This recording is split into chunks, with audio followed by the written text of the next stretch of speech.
اور صرف یہ نہیں بلکہ اللہ تبارک و تعالیٰ نے افق کو بڑا وسیع کر دیا ہے.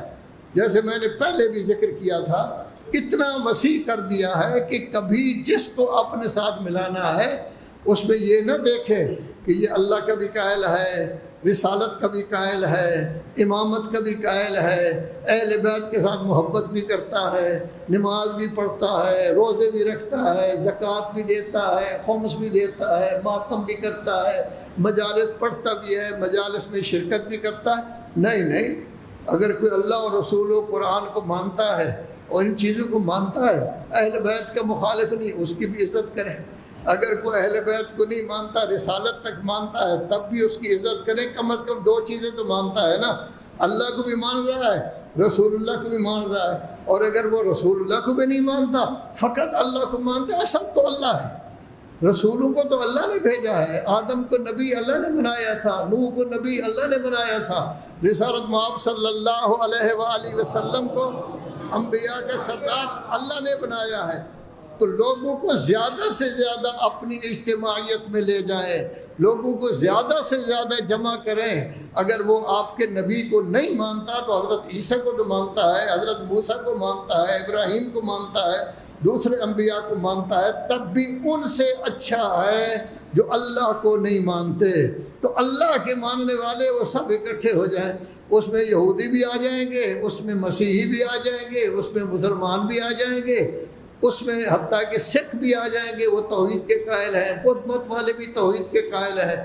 ہماری طرح ٹکڑے ٹکڑے نہیں ہوں گے، یہ آغا خانی ہیں، یہ بوہرے ہیں، یہ نور بخشی ہیں، یہ ماتم کرتے ہیں، یہ نہیں کرتے، یہ نمازی ہے، نمازی نہیں، ٹکڑے ٹکڑے نہ کریں، فرقے نہ بنائیں، گروہ نہ بنائیں، گروپ نہ بنائیں، بلکہ سب کو اکٹھا کریں.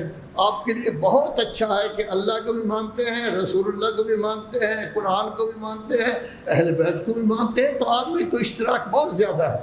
جب بہت زیادہ ہے، انائیت کو چھوڑو، اپنے خیالات کو چھوڑو، اپنے تصورات کو جھٹک دو، کہو سب مسلمان ہیں، محب اہل بیت ہیں، ہمیں ان کی عزت. اگر ایک آدمی مجھے گالیاں دیتا ہے لیکن محب اہل بیت ہے، اس کا درجہ بہت بڑا ہے.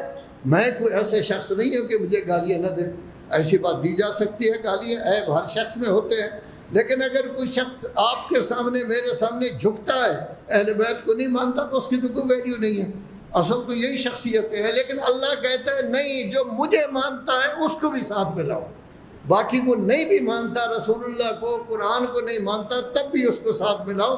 وہاں یہ کہا کہ ایک ایجنڈے پر سب کو جمع کر لو. اللہ پر اگر جمع ہو جائیں، مجھے آپ بتائیں، اگر اللہ پر آپ سب کو جمع کر دیں تو اللہ کے ماننے والے اتنی بڑی اکثریت ہے کہ جو اللہ کو نہیں مانتے ان کی تعداد نہ ہونے کے برابر ہوتی ہے. کمیونسٹ وغیرہ اس طرح کے کم رہ جائیں گے. تو لوگ اتنے اکٹھے ہو جائیں گے، ان میں اخوت ہوگی، الفت ہوگی، محبت ہوگی، مودت ہوگی، تو ملک میں گویا کہ کیا ہوگا، امن و امان ہوگا. اور یہ اس طرح سارے کا سارا معاملہ بہترین انداز میں جو ہے وہ چلتا رہے گا.